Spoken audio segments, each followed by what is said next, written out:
ದೇವ್ರೆ, ಇವತ್ತು ನನ್ನ ಅಕ್ಕನ ನಿಶ್ಚಿತಾರ್ಥ. ಅಕ್ಕನ ಬಾಳನ್ನ ಬಂಗಾರ ಮಾಡಪ್ಪ. ಅವಳು ನಿಶ್ಚಿತಾರ್ಥದ ದಿವಸ ಯಾವುದೇ ಅಡ್ಡಿ ಬರ್ದಂಗೆ ಮಾಡಪ್ಪ. ಯಾಕೆ ಅಂತ ಗೊತ್ತಿಲ್ಲ, ಏನೂ ಆಗಬಾರ್ದಾಗುತ್ತೆ ಅಂತ ಒಳೊಳಗೆ ಭಯ ಆಯ್ತದೆ.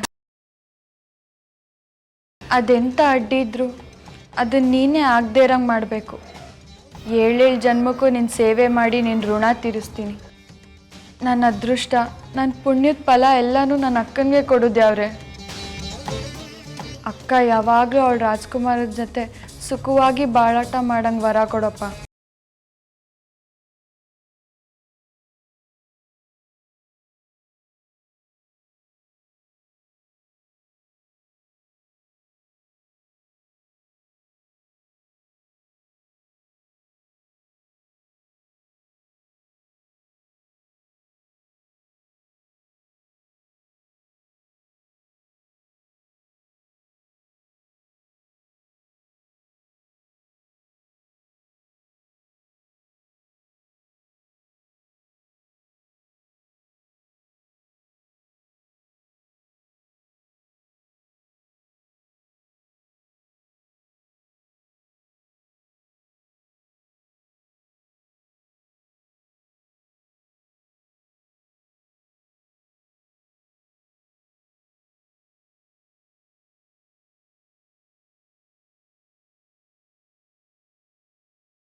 ಹಲೋ ಬಾಬಾ, ನಾನು ನಂಜುಂಡಿ.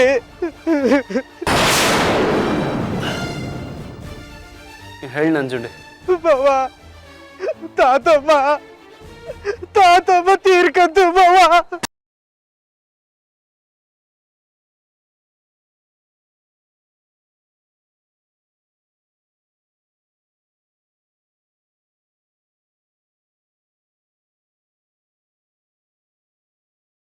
ಬಾಬಾ, ಯಾವಾಗ ಆಯ್ತಿದೆಲ್ಲ? ನಿನ್ನೆ ರಾತ್ರಿ ನನ್ನ ಮಾತಾಡ್ಸಿ ತಾತಮ್ಮ ಮನಿಕಂತು ನೋಡಿರಿ ಬಾಬಾ. ತಾತಮ್ಮ ಬದುಕಿರ್ಲಿಲ್ಲ ಬಾಬಾ, ಸತ್ತು ಆಗಿದ್ದು ಬಾಬಾ. ಬಾಬಾ, ತಾತಮ್ಮ ಸಾಯೋ ಕಡೆಗಾಲ್ದಾಗೆ ಅವಳು ಬಾಯಿಗೆ ಒತ್ತು ನೀರ್ನು ಬಿಡ್ನಿಲ್ಲ ಬಾಬಾ. ನಾವು ಪಾಪಿಗಳು ಬಾಬಾ, ನಾವು ಪಾಪಿಗಳು ಬಾಬಾ. ಬಾಬಾ ಬಾಬಾ, ಹೆಂಗಾರ ಮಾಡಿ ಈಸಿಯ ತಿಳಿಸ್ಬೇಕಲ್ಲ ಬಾಬಾ. ನಿಮ್ ಕೈ ಮುಗಿತೀನಿ. ನಂಜುಂಡಿ, ಮೊದಲು ನೀನ್ ಸಮಾಧಾನ ಮಾಡ್ಕೊ. ಅವಳು ಎಲ್ಲಿದ್ದಾಳೆ ಅಂತ ನನಗೆ ಗೊತ್ತಿಲ್ಲ ನಂಜುಂಡಿ. ಅವತ್ತು ನೀನೇ ಹೇಳಿದ್ದು ಅವಳೆಲ್ಲ ಕೆಲ್ಸಕ್ಕೆ ಸೇರ್ಕೊಂಡಿದ್ದಾಳೆ, ಚೆನ್ನಾಗಿದ್ದಾಳೆ, ಹುಡುಕ್ಬೇಡಿ ಭಾವ ಅಂತ. ಅದಾದ್ಮೇಲೆ ನಾನು ಹುಡ್ಕಕ್ ಹೋಗಿಲ್ಲ. ಏನ್ ಮಾಡೋದೀಗ? ಲಚ್ಚಿ ಫೋನ್ ನಂಬರ್ ನನ್ ತವನೂ ಇಲ್ಲ. ಲಚ್ಚಿ ನಮ್ಮ ಮಟ್ಟಿಗೆ ಬಂದಾಗ ನಮ್ಮ ಫೋನ್ ನಂಬರು ಕೊಟ್ಟೋಗ್ನಿಲ್ಲ ಬಾಬಾ. ಈಗ ಏನ್ ಮಾಡೋದು ಅಂತಾನೆ ಗೊತ್ತಾಯ್ತಿಲ್ವಲ್ಲ ಬಾಬಾ. ಬಾಬಾ, ಲಚ್ಚಿಗೆ ತಾತಮ್ಮ ಅಂದ್ರೆ ಪ್ರಾಣ. ಕಡೆ ಸಲ ತಾತಮ್ಮನ ಮುಖ ನಾನು ನೋಡ್ಲಿ ಬಾಬಾ. ಹೆಂಗಾರ ಮಾಡಿ ಲಚ್ಚಿಗೆ ಹೊಳಿ ಬಾಬಾ. ಅವಳೇನಾದ್ರೂ ಸಿಕ್ಕಿದ್ರೆ ಖಂಡಿತ ತಿಳಿಸ್ತೀನಿ ನಂಜುಂಡಿ. ಈಗ ನೀ ಸಮಾಧಾನ ಮಾಡ್ಕೊ. ಹಲೋ ಹಲೋ ಹಲೋ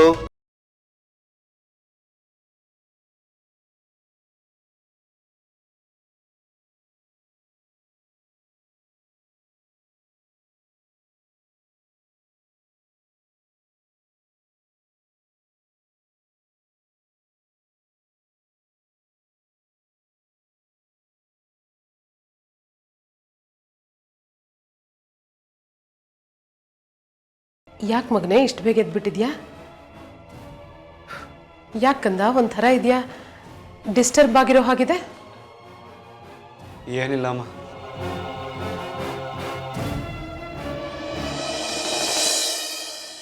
ಇವತ್ತು ನಿನ್ನ ನಿಶ್ಚಿತಾರ್ಥದ ದಿನ. ನಗ್ನಗ್ತಾ ಇರಬೇಕು. ನನ್ನ ಹತ್ರ ಹೇಳ್ಕೊಳಕ್ಕಾಗದೇ ಇದ್ರೆ ಚಿಂತೆ ಇಲ್ಲ, ದೇವ್ರ ಹತ್ರ ನಿನ್ನ ಸಮಸ್ಯೆ ಹೇಳ್ಕೊ. ಇಬ್ರು ದೇವಸ್ಥಾನಕ್ಕೆ ಹೋಗಿ ಬರೋಣ ಬಾ. ನಿನ್ನ ನಿಶ್ಚಿತಾರ್ಥದ ದಿನ ದೇವರ ಆಶೀರ್ವಾದ ತಗೊಳ್ಳೋಣ. ಪ್ಲೀಸ್, ನೀನು ಹೋಗ್ಬಿಟ್ಟು ಬಾ. ಬೇಕಿದ್ರ ಕೈ ಮುಗಿತೀನಿ, ನನ್ನ ಬಿಟ್ಬಿಡು. ನೀನ್ ಕೈ ಮುಗಿಬೇಕಾಗಿರೋದು ನನಗಲ್ಲ, ದೇವ್ರಿಗೆ.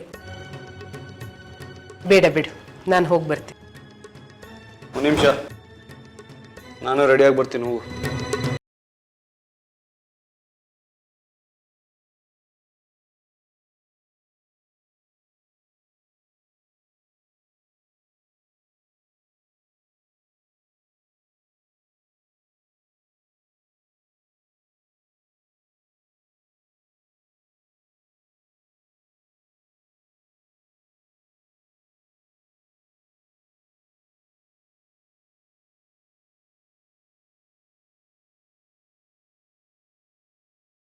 ರಾಧಕ್ಕ, ಪಾರ್ವತಿ ಹೇಗಿದ್ಯಾ? ಎಷ್ಟು ದಿನ ಆಯ್ತು ನಿನ್ನ ನೋಡಿ. ಚೆನ್ನಾಗಿದ್ದೀನಿ, ನೀವು ಚೆನ್ನಾಗಿದ್ದೀರಾ? ಚೆನ್ನಾಗಿದ್ದೀನಿ ಪಾರ್ವತಿ. ಚಂದು, ಇದು ರಾಧಕ್ಕ ಅಂತ. ಮುಂಚೆ ನಮ್ಮನೆ ಹತ್ರನೇ ಇದ್ರು, ಈಗ ಅವ್ರ ಮಗ ಮನೆ ಕಟ್ಸಿದಾನೆ, ಅಲ್ಲಿ ಹೋಗಿದ್ದಾರೆ. ನಮಸ್ತೆ ಆಂಟಿ, ಚೆನ್ನಾಗಿದ್ದೀರಾ? ನಮಸ್ತೆಪ್ಪ, ಚೆನ್ನಾಗಿದ್ದೀನಿ. ಅಮ್ಮ ಒಂದು ನಿಮಿಷ ಒಂದೇ ಇಲ್ಲ. ಹಾ. ರಾಧಕ್ಕ, ಇವತ್ತು ನನ್ನ ಮಗನ್ ನಿಶ್ಚಿತಾರ್ಥ. ಹೌದಾ? ಕೆಲ್ಸದ ಗಡಿಬಿಡಿಲಿ ಕರಿಯೋಕೆ ಆಗ್ಲಿಲ್ಲ ರಾಧಕ್ಕ. ನೀವಾದ್ರೆ ಖಂಡಿತ ಬರ್ಬೇಕು, ಆಯ್ತಾ? ಸರಿ, ನೀನ್ ಕರೆಯೋದೆಚ್ಚೋ, ನಾನು ಬರೋದಿಲ್ಲ. ಖಂಡಿತ ಬರ್ತೀನಿ.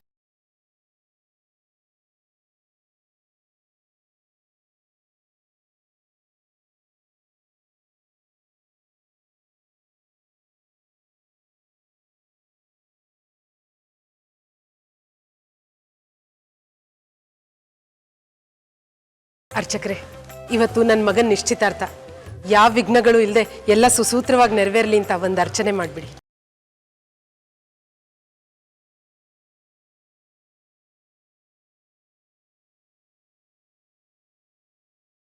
ಚಂದು, ನೀನು ದೇವರಲ್ಲಿ ಪ್ರಾರ್ಥಿಸು, ನಿನ್ನ ಸಮಸ್ಯೆನ ಪರಿಹರಿಸ್ತಾನೆ. ಅಮ್ಮ, ನನ್ನ ಸಮಸ್ಯೆಗೆ ಪರಿಹಾರ ಈಗಲೇ ಬೇಕು. ದೇವ್ರ ಪರಿಹಾರ ಕೊಡೋ ತನಕ ನನಗೆ ಕಾಯಕ್ಕಾಗಲ್ಲಪ್ಪ. ಪ್ರಾರ್ಥನೆ ಮಾಡಿದ್ರಲ್ಲಿ ಕಳ್ಕೊಳ್ಳೋದು ಏನಿದೆ?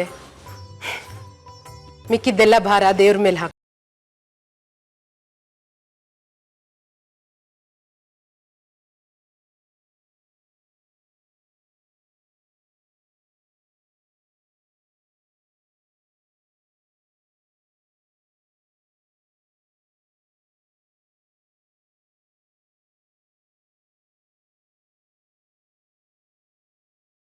ದೇವ್ರೆ, ಜೀವನದಲ್ಲಿ ಯಾರ್ದೋ ಬದುಕನ್ನ ಉಳ್ಸಕ್ಕೆ ಅಂತ ಒಂದೇ ಒಂದು ತಪ್ಪು ಮಾಡಿದೆ. ಆ ಕಾರಣಕ್ಕೆ ಒಂದರಿಂದ ಒಂದು ಆಗ್ಬಾರ್ದಾಗ್ತಿದೆ. ಇವತ್ತು ನನ್ನ ನಿಶ್ಚಿತಾರ್ಥ. ಇವತ್ತಿಂದ ಹೊಸದಾಗಿ ಬದುಕು ಶುರು ಮಾಡ್ತಿರೋ ನಾನು ನಿನಗೆ ಕೈ ಮುಗಿದು ಕೇಳ್ಕೊತಿದ್ದೀನಿ, ನನ್ನನ್ನು ಈ ಪ್ರಾಬ್ಲಮ್ಸಿಂದ ಸಾಲ್ವ್ ಮಾಡು.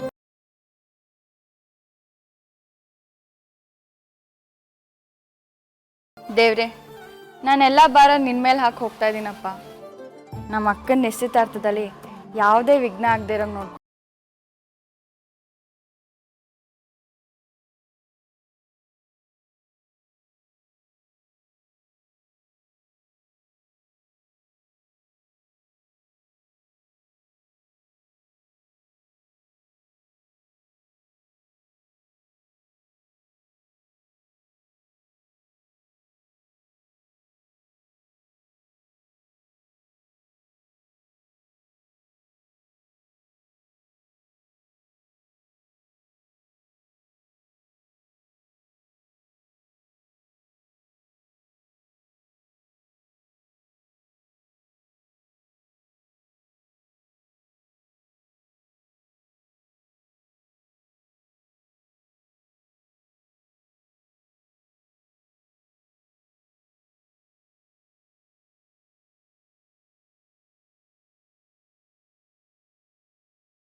ಎಲ್ಲಿಗೆ ಹೋಗ್ತಾ ಇದೆಯಾ ಲಕ್ಷ್ಮಿ? ಯಾಕೆ ನನ್ನಿಂದ ದೂರ ಹೋಗ್ತಾ ಇದೆಯಾ?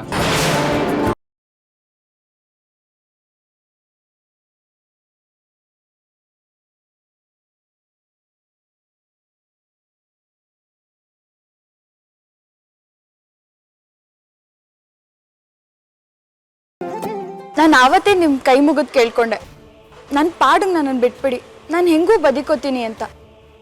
ಇಷ್ಟಕ್ಕೂ ನಿಮ್ಗೆ ಯಾಕೆ ನನ್ನ ಚಿಂತೆ? ನೀವಿವಾಗ ಮಾಡಿರೋ ಉಪಕಾರನೇ ದೊಡ್ಡದು. ನನಗೆ ಆ ಋಣನೇ ತೀರ್ಸೋಕ್ಕಾಗ್ತಿಲ್ಲ.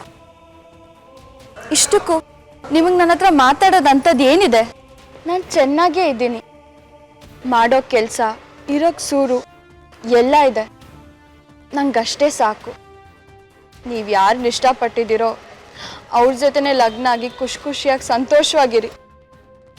ನಾನು ಆ ದೇವ್ರನ್ನ ಅಷ್ಟೇ ಕೇಳ್ಕೊಳ್ಳೋದು. ನಂಜುಂಡಿ ಕಾಲ್ ಮಾಡಿದ್ದ ಇವತ್ತು ಬೆಳಿಗ್ಗೆ.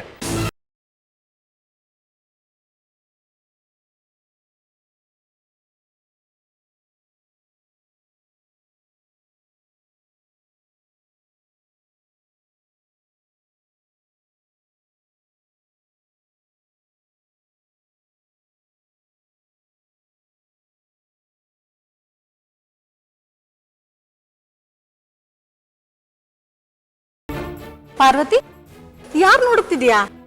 ನನ್ನ ಮಗನ್ನ ಇಷ್ಟು ತನಕ ಇಲ್ಲೇ ಇದ್ದ. ಅಲ್ಲಿ ಯಾವ್ದೋ ಹುಡುಗಿ ಜೊತೆ ಮಾತಾಡ್ತಾ ನಿಂತಿರೋದ್ ನೋಡಿದ್ನಲ್ಲ ನಾನು. ಹೌದಾ? ನಾನು ನೋಡ್ತೀನಿ, ಬರ್ತೀನಿ ರಾಧಾ. ಸರಿ ಪಾರ್ವತಿ. ನೋಡಿ, ದೇವಸ್ಥಾನದಾಗ ನಿಂತ್ಕೊಂಡು ನಾವಿಬ್ರು ಈ ಥರ ಮಾತಾಡೋದು ಸರಿಯಲ್ಲ. ಅದರಿಂದ ನಿಮಗೂ ಒಳ್ಳೇದಲ್ಲ, ನನಗೂ ಒಳ್ಳೇದಲ್ಲ. ಯಾರಾದರೂ ನೋಡಿದ್ರೆ ತಪ್ಪು ತಿಳ್ಕೊಳ್ತಾರೆ. ನಾನು ಹೋಯ್ತೀನಿ. ಲಕ್ಷ್ಮಿ, ಒಂದು ನಿಮಿಷ ನಿಂತ್ಕೋ, ನಾನು ಹೇಳೋದನ್ನ ಕೇಳು. ನೋಡಿ, ನೀವೇನು ಹೇಳಬೇಡಿ, ನಾನು ಕೇಳೋದಿಲ್ಲ.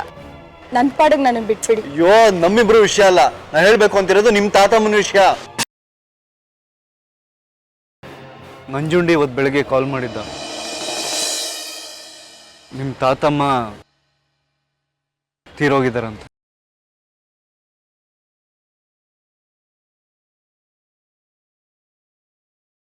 ನೀನು ನನ್ನ ಎದುರುಗಡೆ ಸಿಗ್ತೀಯಾ?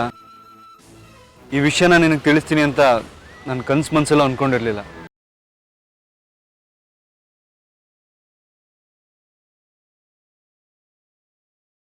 ನಿನ್ನನ್ನು ಹೇಗಪ್ಪ ಹುಡ್ಕೋದು, ಹೇಗೆ ಈ ವಿಷಯ ತಿಳಿಸೋದು ಅಂತ ತಲೆ ಕೆಟ್ಟೋಗಿತ್ತು. ಸದ್ಯ ಆ ದೇವರೇ ನನಗೆ ದಾರಿ ತೋರಿಸ್ತಾ. ತಾತಮ್ಮ, ನನ್ನ ತಾತಮ್ಮ, ನೀವು ಸುಳ್ಳು ಹೇಳ್ತಿಲ್ಲ ತಾನೆ? ಹೇ, ನಾನು ಯಾಕೆ ಸುಳ್ಳು ಹೇಳಲಿ? ನಂಜುಂಡಿ ಬೆಳಿಗ್ಗೆ ಫೋನ್ ಮಾಡಿ ಲಕ್ಷ್ಮಿಗೆ ಹೇಗಾದ್ರೂ ಮಾಡಿ ವಿಷಯ ತಿಳಿಸಿ ಅಂದ.